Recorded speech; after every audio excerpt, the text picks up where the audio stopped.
Alrighty, so this is basically just a digital version that's a little more interactive of the parent informational letter that I sent home in the mail and then in the email.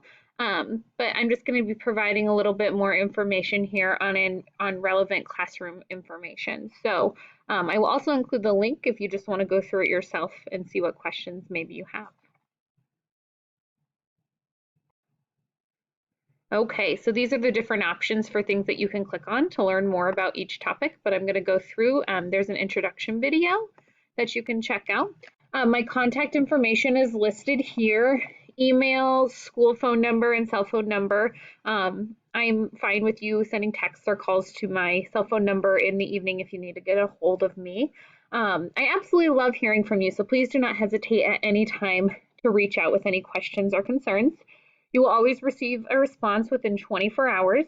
If it is a call about like pickup information that needs to be changed or an email about that, you can try email first. But if I don't email you back by lunchtime, make sure you call the office and let them know about the transportation change, because it may be that I didn't see the text or didn't see the email or missed a voicemail or something. So make sure you call the office with transportation changes. Attendance. So attendance is critical to your child's success. It is even more so important with this shortened learning day, because students are going to be missing out on about 6 hours of learning a week. So being here each day is so critical and important. So try and get those appointments for later in the afternoon. If possible, keep those vacations to our breaks, because we have lots of breaks built in. School hours are from 7:50 a.m. to 1:30, so please be here on time each day. That being said, the importance of attendance each day cannot be understated, but we also realize that these are challenging times and we must all do our part to prevent the spread of COVID-19. We do not want kids coming to school if they are at all sick. Please err on the side of caution and keep your child home if they wake up feeling unwell. So sometimes I know, you might send them not really sure if they're really sick or not, or maybe just not feeling school that day. But this year it's going to be really important that if they're feeling at all sick, please have them stay home. Classroom management. So I believe students should have a voice in building our classroom community. We'll be working together on the first day of school to come up with the behavior expectations for our class. How do we want to hold ourselves and carry ourselves in a community of learners? So students will have a lot of input into coming up with those expectations and rules for the classroom contract. Also, I'm a firm believer in acknowledging positive behavior, so I use a ticket system. Students can earn tickets for doing things that honor our classroom contract, things that are going to be listed on there, and then completing their homework each day. We will draw a ticket person each morning, and the person has to be present to win. But if they are there, then they can go pick a individual reward ticket. And we will also be working towards class ticket goals as well. So positive classroom management is very important to me in my philosophy of teaching. Here is our daily schedule. So right away in the morning, we get right to work with morning meeting and number corner, followed by math and intervention time. Math intervention time. Then we have specials. You can see the different specials there. We're on a 6-day cycle. Small group reading following specials, whole group reading, reading intervention, and then lunch and recess. Then when we come in, we do spelling, writing, and language. From 1:05 to 1:30, we do science and social studies. We switch each day. Miss Halterman will be coming into our classroom when it's social studies time, and she'll be teaching that. And I will go to the other classroom and teach social studies. So Halterman does science, I do social studies. It would be that the class would switch and go to the other classroom, but because of COVID, we're just going to have the teacher switch and the kids stay in their classroom. So look at both 4th grade teachers, which is pretty awesome. There is our special schedule. So day 1, we have music and keyboarding. Day 2 and 3, PE. Day 4, music and library. Day 5, art. Day 6, art and guidance. So as you can see, the students are going to get all subject areas and all specials classes with this new shortened day schedule, but some things are just going to be shortened. Here are Irving guidelines for success. Teachers have been working really hard on making sure expectations are clear in all areas of the school. So lunchroom expectations, hallway expectations, recess expectations, those are all going to be very important. The guidelines for success are an overview of qualities that we want to foster in our learners and qualities and characteristics that we know will make sure everyone is successful at Irving Elementary. And there are a bunch of new posters in the school with these expectations on them. Okay, for communication, Seesaw is a big one. You want to make sure you download the Seesaw app and use either the text I sent you or a QR code that you can scan will be coming home on the first day of school. Or you can email me and I can email you that QR code to activate your student's account.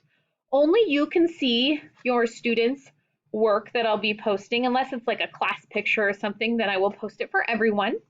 I also send home a classroom newsletter, usually every week, but sometimes it's just twice a month, with all of our learning goals that we have on there and activities that we're doing in the classroom. And then for individual student contact, you'll be hearing from me via email, text messages, and phone calls. So communication is very important to me. Homework.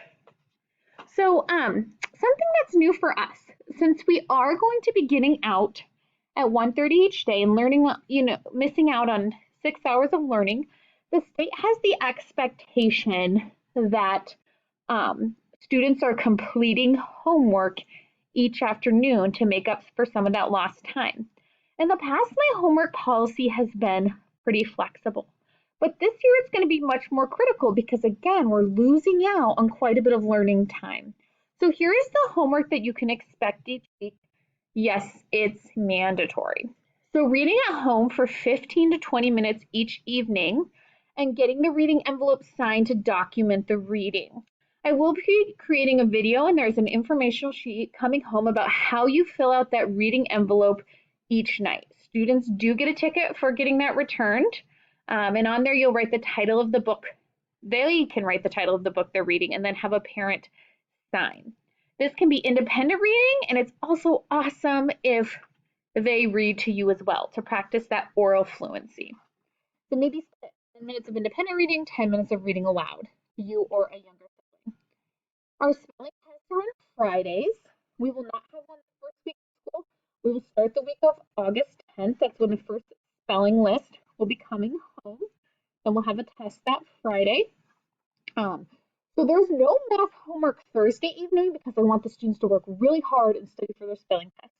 But we will have math homework Monday, Tuesday, and Wednesday evening, in addition to the reading and studying for spelling. And that needs to be returned the next day. It will always be stamped with a purple homework stamp at the top. It's also critical that students practice their math facts a couple times a week with flashcards. So if you don't have addition, subtraction, multiplication, and division flashcards, please try for those or let me know and I can possibly help you find some of those as well because we want to be really good at those math facts because in fourth grade we really start getting advanced math concepts. Knowing those facts makes those processes just go so much more smoothly. Our big social studies topic in fourth grade is the regions of the United States. While it is no longer on the report card that students have to memorize the locations of the state's capitals, that's still an awesome life skill that we want students to be able to do. So in order to motivate them to learn the locations of these states, at the end of the year, students will take a post test. If they can correctly identify the location of and spell all 50 states on a US map, they will be invited to a pizza party. They'll have a pizza lunch provided by me. So we want to be working on knowing the locations of the states. And capitals is always an extra bonus to note. Lunch, big change here. Because of COVID-19 and wanting to keep social distancing levels, we will be having lunch in our classroom. Students will be thoroughly cleaning their desks and washing their hands before lunch. If you bring a cold lunch, teachers are not allowed to open packages. So please be sure to send only items that your child can open themselves. They're not allowed to touch their food at all. Hot lunches will be brought up to the classroom in containers that can be thrown away. And students will be responsible for cleaning up their desk and floor space after lunch and washing their hands before going to recess. So I'm really going to be training them to be really good cleaners. So hopefully that pays off and they help you out at home with extra cleaning as well. We do not have peanut allergies in our classroom this year. And there's a link there to the menus, those are guidelines for, we're calling it the MUT acronym. Manners are a must, use the level 2 voice, need to eat, clean your space, and for help. And I'll be going over those expectations with the students as well. Recess. Once students have their area cleaned up and they've washed their hands again, they'll go outside for recess. Due to COVID-19, grade levels will be restricted to zones on the playground. The zones will rotate, so students do have access to all areas of the playground. Each zone will have supervision, and grade levels will only use their designated recess materials. Students will sanitize upon immediately coming into the building, and then we'll be washing our hands when we get back up to the classroom. We will have indoor recess if the temperature is at or above 100 degrees or at or below 10 degrees. And indoor recess will just be in our classroom to practice social distancing. There are some ways that you can stay connected and get more school and district information. So be sure and use those links. Okay, transportation form. Many of you have already filled this out, but if you have not filled it out yet, please be sure and click this link and fill out that form so I know how your child is getting home each day. Students will enter and exit through the southwest doors of the building, and they will be going in at different times to encourage social distancing. If you would like to donate supplies to our classroom, here is a link to my sign up. Don't feel obligated if it's not in your budget. I know this is a difficult time for many people. And you can click here to see our classroom tour, and I've also set an individual link of that, so you may have already seen that. Well, thank you so much. Please reach out with any questions anytime. I'm excited to get to know your child as well as your family.